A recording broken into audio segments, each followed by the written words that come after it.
Bom dia a todos, bom dia a todas, bom dia para você que nos assiste pela Pop TV em Sobradinho e Porto Alegre e nos escuta pela Cultural FM em Santa Catarina, Rio Grande do Sul e região. Sejam muito bem-vindos e bem-vindas a mais um ICL Mercado Investimentos. Hoje, gente, comecei a terça-feira chamando de terça-feira.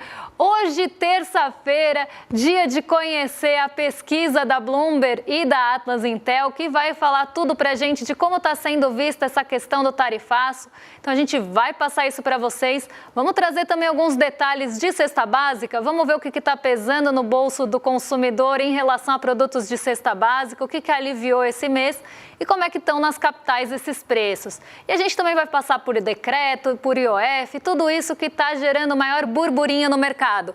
Agora, antes de tudo isso, vamos dar uma olhada na agenda, porque tem coisa importante por lá, embora o Brasil esteja meio sumido da agenda. Então, vamos lá ver o que já saiu e o que tem para sair nessa manhã. Às 6 horas da manhã, na zona do euro, saiu produção industrial. Às 6 horas na Alemanha teve expectativas econômicas de julho e 9h30, Departamento do Trabalho dos Estados Unidos divulgou o índice de preços ao consumidor e o núcleo. Esse deve ser o dado mais importante do dia na agenda internacional. Tá todo mundo de olho nos preços lá nos Estados Unidos e hoje não vai ser diferente, ainda mais com o índice de preços ao consumidor sendo divulgado nessa manhã. 9h30 da manhã, índice de atividade industrial do Empire State, também lá nos Estados Unidos, mas não para por aí, porque 10h15 da manhã teve aqui no Brasil o monitor do PIB. Esse é o único dado que a gente tem do Brasil hoje na agenda. Depois disso, é um monte de dirigente do Fed falando. Só que a gente não trouxe hoje por conta do horário. Então, amanhã a gente conta se o monitor do PIB foi ou não na mesma direção da FGV para vocês. Às 10h15, também quem discursa é a Michelle Bowman. Ela vai discursar em um evento institucional nos Estados Unidos. 13h45, já depois do almoço, é a vez do Michael Barr discursar em um evento institucional. E às 15h45, a Susan Collins, que participa também de um evento. Então, como eu falei, a parte da tarde foi tomada por discursos de dirigentes e diretores do Banco Central dos Estados Unidos e um dia importante de inflação por lá. Então, isso deve ficar no radar. 5 horas da tarde, o Andrew Bailey, que é o presidente do Banco da Inglaterra, vai comentar aí, discursar num jantar anual de serviços financeiros e profissionais. E às 8h45 é a vez de Lori Logan discursar em um evento promovido pelo Fed de Dallas, mas na verdade ela é do Fed de Dallas, mas aqui é de San Antônio. E hoje tem ao longo do dia relatório mensal do OPEP. Então vocês têm ao longo do dia esses dados de petróleo sendo divulgados e a gente também traz detalhes assim que a gente tiver com o relatório completo em mãos. E ainda no Reino Unido tem um discurso da ministra de Finanças. Agora, vou passar para o Diego, que já está lá na redação, para ele contar para vocês, e ele também já está de olho de onde vocês estão falando e pegando o bom dia de vocês, para ele contar como é que foi o fechamento ontem, porque um monte de coisa aconteceu. Diego, bom dia, como é que você está? Bom dia, Débora. Muito bom dia para toda a nossa audiência. É um prazer estar aqui com vocês mais essa manhã. Muito bom dia para a nossa equipe de telespectadores fiéis, André Bolzan, Liz Longo, Bad Dog, Duda Santos, Blas Garcia e muitos outros. Um bom dia para todo mundo. Bom dia para Carol, nosso colega aqui de mídias sociais, que está aqui do meu ladinho hoje. Enfim, vamos para o fechamento? A semana começou bem pesada no mercado. O Ibovespa emendou a sexta queda seguida. Caiu 0,65% e fechou no menor nível desde o início de junho. O recuo em julho já passa de 2,5% e o dólar subiu de novo. Fechou o dia de ontem cotado a R$ 5,58, na maior cotação em mais de um mês. Aqui no Brasil, o índice de atividade econômica do Banco Central, um termômetro do PIB, veio bem pior do que esperado pelo mercado, com uma retração de 0,74% em maio. Agora, lá fora, os Estados Unidos anunciaram novas tarifas de importação. Dessa vez, os alvos são México e União Europeia. E o mercado reagiu com bastante tensão. Por aqui, o governo já prometeu resposta ao tarifaço e saiu, aliás, na noite de ontem, foi publicado agora de manhãzinha no Diário da União, um decreto de reciprocidade. Enquanto isso, agora já passando para a Ásia, na China, o PIB cresceu 5,2% no segundo trimestre de 2025, bem acima do esperado projetado pelo mercado. Voltando agora para os Estados Unidos, o foco continua na inflação e nos grandes bancos, que começaram a divulgar resultados hoje. Débora? Vamos lá, porque ontem foi um dia movimentado, várias coisas no radar, e tão movimentado quanto a nossa redação, que está cheiona hoje. Além da Carol, estou vendo a Letícia, a Laura e um trechinho de William De Luca ali no cantinho. Um beijo para vocês aí na redação também. Então o dia estava movimentado ontem, estava expectativa pelo decreto, tinha expectativa pelo imbróglio do IOF, tudo isso estava ali no radar.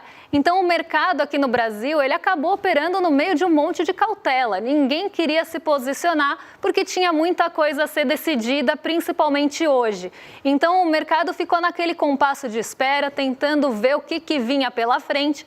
Então, ontem foi um dia de pouco posicionamento e um dia de movimentação também, pensando nas tarifas. Então, com o aumento, dos países entrando ali no rol dos tarifados ou dos novos tarifados, porque a gente teve tarifaço, aí teve volta do tarifaço, pausa no tarifaço e agora o tarifaço volta com tudo, com os países recebendo cartinha, Então, foi a vez do Brasil, o Canadá, a União Europeia e México já receberam suas cartinhas. O maior alvo está no Brasil e a gente vai falar daqui a pouquinho disso, então nem vamos me estender muito nesse assunto.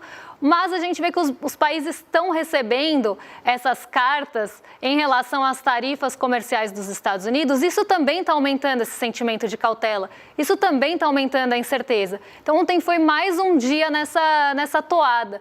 Nada mudou em relação aos dias anteriores, em relação à incerteza, mas também teve todo esse compasso de espera pela resolução, pelo decreto que ia ser divulgado hoje e também pelo IOF discutido no STF. Então, o mercado ficou meio que esperando mesmo essas questões. Além disso, a gente teve o IBCBR, que foi negativo e veio furando o piso das projeções do mercado. Isso decepcionou.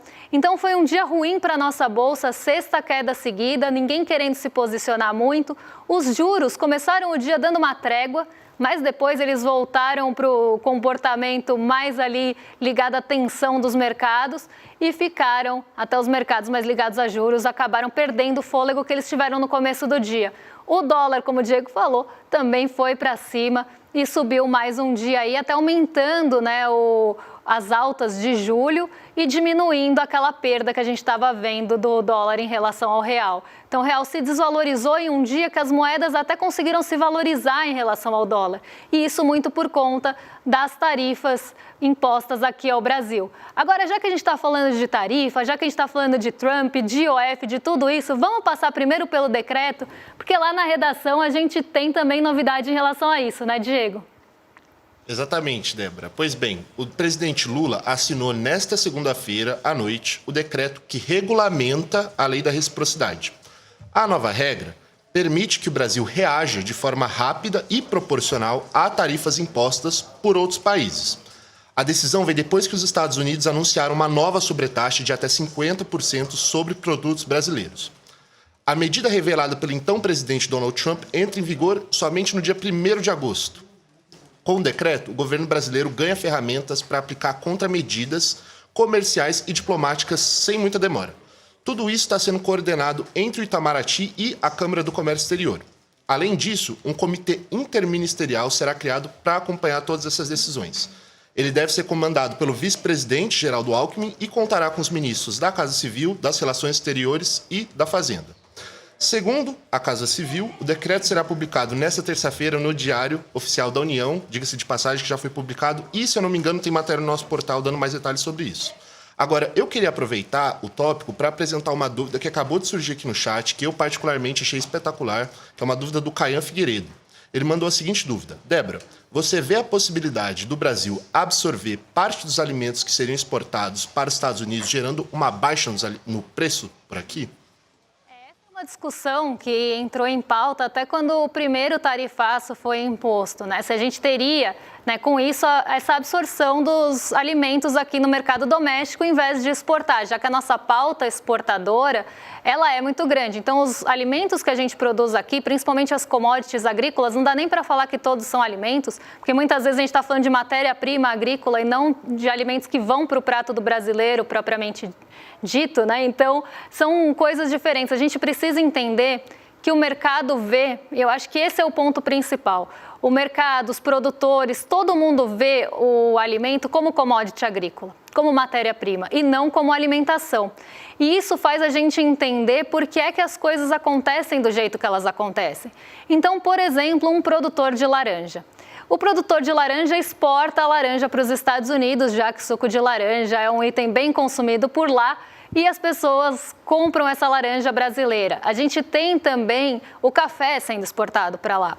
Então, são pautas exportadoras que a gente tem os Estados Unidos como o principal parceiro, então por isso que eu estou usando elas de exemplo. Não principal parceiro, mas é um parceiro importante, da laranja principalmente, e do café também. Boa parte do café vem do Brasil nos Estados Unidos, mas a gente tem outros parceiros de café também. Mas só para vocês entenderem, esses produtos eles são bastante exportados para os Estados Unidos, inclusive estão nos nossos maiores rankings de exportação para lá, junto a outros produtos que aí não são alimentícios. Mas vamos ver aqui, vamos pegar esses dois casos de exemplo. Então você produz laranja, você produz café. Você pode até ter uma absorção no mercado doméstico de alguns produtos se for conveniente e se for interessante para o produtor. E por que eu estou falando isso? Porque você pode achar um outro destino que faça sentido e que você vai conseguir escoar se o preço for interessante, vai sempre ter a preferência pela pauta exportadora. É o preço que manda nisso. E eu acho que o melhor exemplo que a gente tem é do café. A gente é um dos maiores produtores de café do mundo e a gente não consome o melhor café que a gente produz no Brasil. A gente consome o resto do café que sobra no Brasil. Então a gente exporta a melhor parte e a maior parte. O que sobra, que é o café normalmente de menor qualidade, que os grãos não passam ali naquela qualidade da exportação, ficam aqui no Brasil. Eles são torrados na maior temperatura com todo o resto de coisa. E isso que é o café que chega normalmente na nossa prateleira. E nós somos o maior produtor de café. Então você poderia já ter, sem ter a necessidade de ter uma quebra de parceiro comercial ou de uma tarifa imposta lá para fora, que isso ficasse aqui no Brasil e já não fica.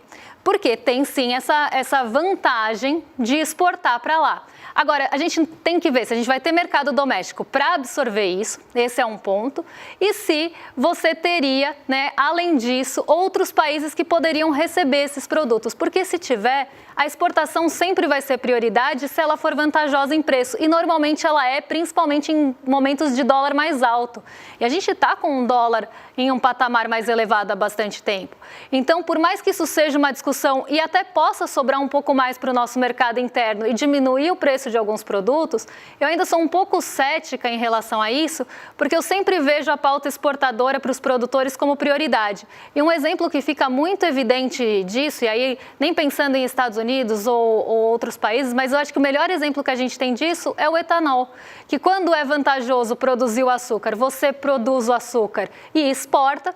Quando é vantajoso você produzir o etanol, você produz o etanol e deixa aqui no Brasil. Então, essa escolha entre os dois, se você vai favorecer o mercado interno ou o externo, quem manda é o preço. Outro exemplo recente que a gente teve foi quando aumentou a produção de arroz aqui no Brasil. Teve um momento no ano passado que a produção de arroz aumentou, não porque ninguém queria alimentar o brasileiro, mas porque se esperava que o preço ia subir por conta das questões climáticas. Então, nessa expectativa de preço subir aqui no Brasil, começou a produzir mais arroz aqui. Não porque ninguém estava pensando no altruísmo de alimentar o brasileiro, já que arroz é um produto importante na mesa. Não por isso. Então, a gente tem que sempre lembrar dessa ideia de que para o mercado, para os produtores, o produto agrícola é commodity. Então, ele vai sempre ir, né? Quando a gente até fala, eu não sou commodity, eu não vou negociar preço sobre mim, é justamente por aí, porque a commodity ela vai onde pagar mais, onde for um mercado mais interessante. E isso dita muito, né? Pauta muito os destinos das nossas commodities agrícolas. Eu acho que esse é um pensamento que a gente precisa ter, mas o raciocínio não é errado, né? Se você vai ter um parceiro comercial, um mercado ali que talvez importe menos da gente, sobraria mais para o mercado interno, se isso não for para outro destino. Então, o raciocínio não está errado, mas eu sou um pouco cética porque eu sempre acho que vai ter uma forma desse produto ir para a melhor oferta, vamos pensar assim. quase como um leilão aqui, usando uma analogia meio grosseira. Mas se os importadores dos Estados Unidos quiserem continuar comprando dos nossos exportadores, mesmo com a tarifa, isso não vai acontecer. E essa relação comercial também vai levar um tempo para mudar. Então, por muito tempo, a gente vai exportar para lá ainda, né, alguns itens, e esses itens vão chegar mais caros na mesa do estadunidense, que era o que eu estava explicando ontem. Então, a gente tem todos esses pontos para analisar em conjunto. Agora, eu vou já aproveitar que a gente está falando de tarifaço, que a gente está falando de todas essas relações comerciais, para contar para vocês alguns dados que saíram hoje na pesquisa da Atlas Intel e Bloomberg, que mostram como é que foi a reação a esse tarifaço e também a reação em relação ao posicionamento do governo nessa questão de relação internacional e relações internacionais de uma forma geral. Então, eu vou colocar aqui para vocês um resumo de algumas perguntas que a gente pegou da pesquisa para a gente ver como é que está o sentimento e o termômetro em relação a isso, porque isso diz muito sobre o alinhamento e como é que as pessoas estão vendo não só Donald Trump, mas também, num segundo passo, a gente vai falar um pouquinho disso depois, como é que estão vendo os possíveis aliados de Trump aqui no Brasil? Porque se ele está sendo mal visto, isso deve pegar muito mal para, por exemplo, Tarcísio de Freitas e a turma do Bonezinho Maga. Agora, vamos lá. Aprovação da política externa do governo Lula. 60% das pessoas que responderam à pesquisa aprovam a política externa, 38,9% desaprovam, então a aprovação está maior do que a desaprovação, e 0,9% só não souberam opinar, falaram aí não sei. Fizeram a Glória Pires. A Lula representa melhor o que... aqui está faltando uma palavra, mas Lula representa melhor o Brasil que Bolsonaro. Era uma coisa em relação a até relações internacionais também, política externa. 61% dos respondentes disseram que representa melhor, 38,8%, bem parecido com o número que desaprova, né? 38,8% acham que é pior e 0% diz que não sabe. Alinhamento internacional preferido para o Brasil. Esse é bem interessante, porque o BRICS, ele está como alinhamento preferencial ou preferido pelos respondentes da pesquisa antes dos Estados Unidos. Então, quem respondeu à pesquisa acha mais interessante o Brasil se alinhar ao BRICS do que aos Estados Unidos. Para 31,1% dos respondentes foi o BRICS, 31,1% Estados Unidos, 12,9% só responderam China, mas aqui se a gente pensar, né, BRICS pode estar já pensando em China. 8,3% União Europeia, 1% Rússia e 8,6% acho que a gente tem que evitar alinhamento. A gente não deve se alinhar internacionalmente com ninguém. Então, aqui eu achei interessante essa preferência pelo BRICS em relação aos Estados Unidos, que normalmente em outras pesquisas, inclusive, aparecia até com uma maior margem. Até mais do que BRICS. E a gente começa a ver uma inversão disso e muito disso vem pelo desgaste da imagem de Donald Trump. A gente não pode pensar que uma coisa está desconexa da outra, porque eu já vi outras pesquisas de Bloomberg, não nesse formato com a Atlas Intel, mas eu já vi outras pesquisas da Bloomberg que falam sobre relações internacionais, sobre parceiros comerciais, e os Estados Unidos sempre aparecem ali, né, sempre aparecem como uma preferência ou aparecem como alguém que a gente deve se aproximar, e parece que a coisa está mudando de figura esse ano, e o que mudou desse ano para cá, do ano passado para cá, é justamente o governo e a imagem desse país, os Estados Unidos. Agora vamos seguir aí porque tem mais gráfico para a gente analisar junto. Aprovação política, essa já foi. Taxação de 50% dos produtos brasileiros por Trump é justificada?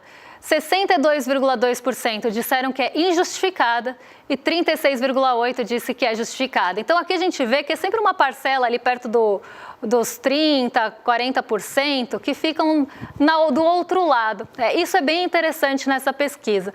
Motivo da taxação de Trump, motivo da taxação de 50% por Trump. Por que ele impôs essa tarifa na gente aqui no Brasil? 40,9% dos respondentes diz que é por causa do BRICS. Isso já foi falado algumas vezes, né, por Donald Trump, que os países não deveriam se aproximar dos BRICS, que os BRICS estão tentando pensar em uma moeda de negociação e que isso, né, é uma afronta ao dólar e que ele é totalmente contra e por isso também bate muito de frente com o BRICS, a gente tem a China no BRICS, a gente não pode esquecer disso. Então, muita gente pegou isso, né, que é realmente por conta do BRICS. Aí tem uma parcela que acha que é por conta da família Bolsonaro, eu acho que a família Bolsonaro é mais pretexto e pano de fundo do que qualquer coisa, mas ela está aqui, aparece na pesquisa. STF redes sociais com um valor bem menor, né? Então não colou para ninguém, na verdade colou, né, para 16%, quase 17% de pessoas que respondeu à pesquisa, acha que é pela STF redes sociais. Mas a gente tem que lembrar também que 38% achavam que Bolsonaro era melhor nas relações internacionais. Inclusive um ponto que está na carta do Trump, né, que ele era uma pessoa respeitada, uma baita de uma lorota brava. Agora a gente tem aqui 3,5% comércio favorável. E eu acho muito interessante o BRICS aparecer em primeiro lugar, porque realmente mostra que as pessoas foram além, né? Elas não responderam só com base na carta, elas conseguiram pensar ali um pouco mais em relação a essa carta que a gente recebeu, que colocava como os motivos principais o STF, o judiciário, a ditadura da toga, todas essas coisas horrorosas, e a família Bolsonaro. Só que as pessoas conseguiram ir além da carta e pensar em outros alinhamentos, né, que puderam levar a esse alvo maior aqui no Brasilzão. Vamos seguir, que ainda tem mais um pouquinho de pesquisa para a gente analisar. A gente separou 9 tópicos para vocês. Tá, os 9 que eu achei mais importantes. A avaliação do governo brasileiro em relação às tarifas de Trump. Então, como é que foi a reação ou a avaliação dos respondentes em relação à reação do governo? 44,8% achou adequada. E aqui, né, uma avaliação ainda de uma reação que estava muito no começo, porque a pesquisa foi divulgada ontem, então foi feita anteriormente. Então a gente ainda não tinha o decreto, a gente também tinha só especulações, né, e também, né, as especulações em relação àquelas reuniões interministeriais que iam acontecer. Então, assim, eram coisas que estavam começando a acontecer. Eu diria, nem tanto especulação, mas começando a acontecer. E ainda assim, 45% achou adequada, 27,5% só acharam agressivo. Agressivo é uma palavra aí que, né, pelo amor de Deus, o que não foi agressivo. 25,2% achou que foi fraca e 2,5% não sabe. Agora, capacidade do governo negociar sobre tarifas. 48% acha que o governo tem capacidade e 38,8% acha que não tem capacidade, 13% acha que não sabe. Então, aqui também mostra, né, que não só a avaliação da política de relações internacionais ou de comércio exterior está sendo bem vista, mas também que existe capacidade, alguma folga, algum espaço para o governo negociar se ele quiser, e que o governo tem capacidade disso se ele quiser. A grande questão é que para negociar com Donald Trump você precisa baixar a cabeça. E o Brasil já respondeu várias vezes sobre a soberania e que eles não vão baixar a cabeça.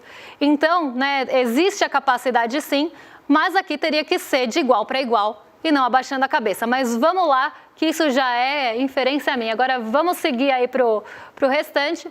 Deve haver retaliação do Brasil às tarifas? E 51% diz que sim. Então, dos entrevistados, dos respondentes, a maioria, aí, mais de 50%, diz que a gente deveria retaliar.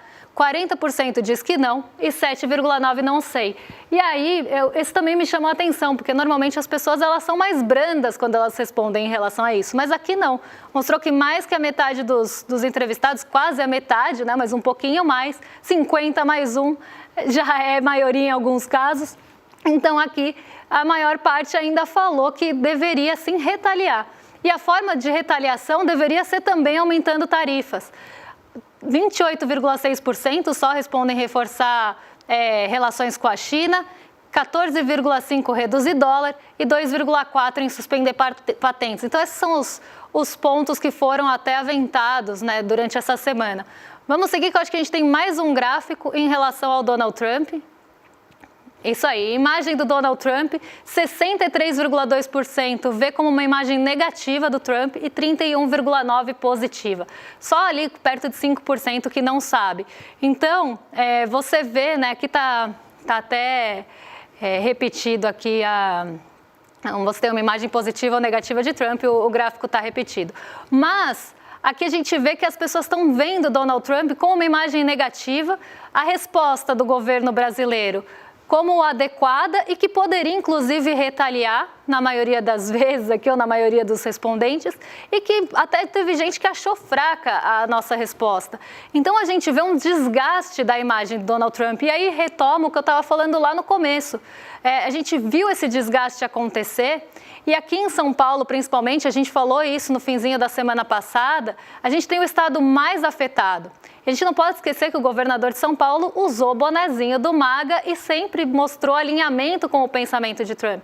Isso está também gerando um desgaste da imagem em consequência desses alinhamentos, não só do Tarcísio de Freitas, mas também da família Bolsonaro, de uma certa forma. Então você vê que esses alinhamentos com o Donald Trump, eles estão pegando um pouco dessa imagem negativa do Donald Trump, essa coisa de colar no laranjão, acabou pegando mal para todo mundo agora com as tarifas de 50%, não que já não pegasse mal antes, pelo amor de Deus, porque já pegava muito mal, mas aqui, né, agora pegou mal e ficou mais público, ficou mais escancarado a quem essas pessoas estão querendo defender e a quais interesses essas pessoas estão querendo defender, que normalmente estão agindo em interesses próprios aqui.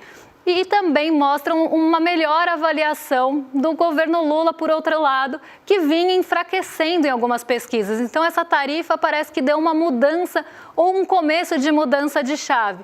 Vamos ver como é que isso vai ser conduzido daqui para frente, como essas notícias também vão repercutir e serem noticiadas. Eu acho que isso também é muito importante da gente olhar e começar a entender os desenhos e os contornos que vêm disso.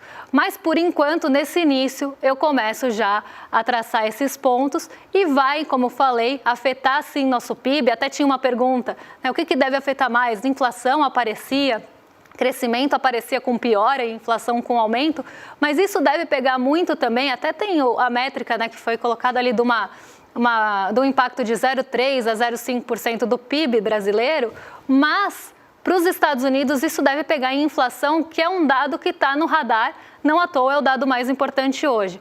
Então, acho que fecho o programa com isso e amanhã eu conto para vocês como é que ficou o preço da cesta básica e dos itens que compõem a cesta. Porque agora eu quero convidar vocês a se inscreverem aqui em iclmercado.com.br ou no QR Code que está aqui do lado da tela, para vocês não perderem o ICL Eterno, que vem aí com um monte de novidades, um monte de inovações, não só no jornalismo, mas na educação, no conhecimento, né, que já é uma marca muito forte nossa aqui.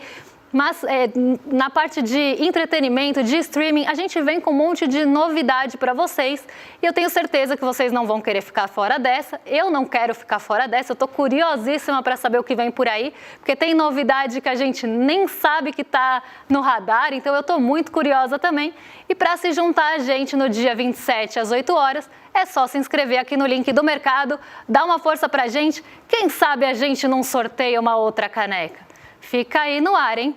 Agora eu vou entregar para o Rolê ICL, nossos vizinhos de cima, o William De Luca e Guga Noblar. E eu acho que hoje tem participação especial lá no Rolê também, não vou dar spoiler. Mas vocês estão em mais que excelente companhia hoje, eu vou assistir sem dúvida.